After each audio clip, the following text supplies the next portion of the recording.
6 ans et demi, j'ai fait l'objet de 13 transferts et j'ai connu 9 établissements différents.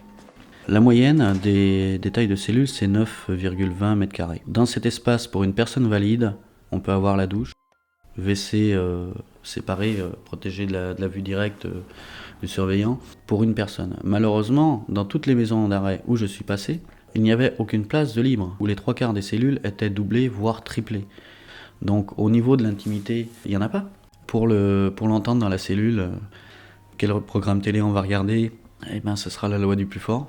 Mais c'est toujours source de conflit quand on est plusieurs en cellule, parce que un détenu peut parfois utiliser les affaires d'un autre ou vouloir faire sa toilette avant l'autre ou faire à manger telle chose et pas l'autre, etc., etc. On dépend tout le temps de l'ouverture de la porte. C'est le surveillant qui la maîtrise. Donc c'est lui qui décidera de notre journée. Soit elle se passera bien, soit elle se passera mal. Le surveillant a tous les moyens de vous brimer au quotidien. Et le problème, c'est que ça ne marche que dans un sens. Ce sont leurs règles, donc la plupart des personnes, des détenus, s'y plient de force.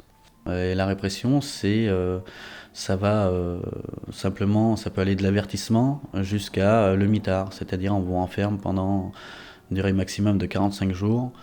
Les moyens de pression, c'est faire arriver le détenu en retard à son parloir famille. Donc on dit à la famille, non, il n'est pas là, il est en retard, donc pas de parloir, ou non, il n'a pas voulu venir. Quand il y a des règlements de compte dans la cour, ça arrive très fréquemment entre détenus, soit pour un pilon, soit pour une cantine.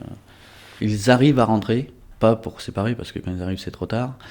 Dans certaines prisons comme à Fleury, ils ne rentrent pas du tout dans la cour. Ils demandent à des détenus d'apporter celui qui est le plus esquinté à la porte de la cour, mais ils ne mettent jamais les pieds dans la cour.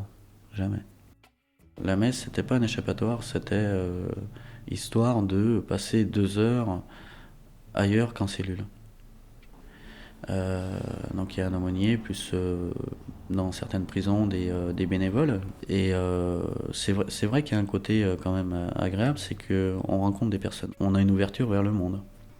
Alors cantiner, c'est améliorer son quotidien pour les personnes qui en ont les moyens.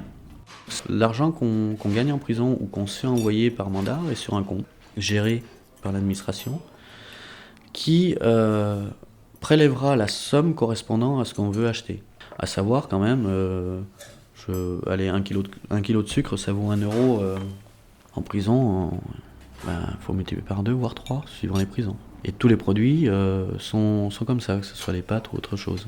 Mais il y a plusieurs moyens de le passer. Il y a le surveillant qui a envie de s'arrondir ses fins de mois, qui va prendre, il y en a qui prennent 50 euros pour chaque passage. Ça peut être une petite plaquette de 100 grammes, ou ça peut être une bouteille de whisky qu'on va faire passer, ou ceci ou cela.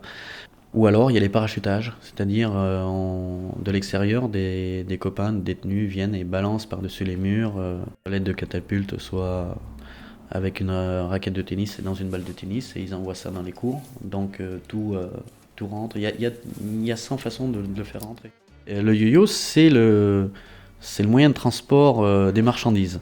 D'une fenêtre à une autre, on tend un drap. On se fait passer de la bouffe, le joint qu'il faut, la blonde pour rouler le joint. Et en plus des barreaux, ils ont mis des caillebotis aux fenêtres. Donc ça nous laisse des petits carrés de 5 cm sur 5.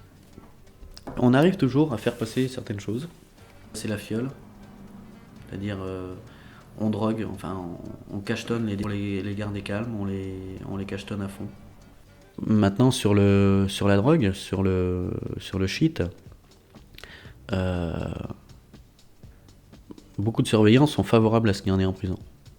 Parce que ça apaise beaucoup de tensions.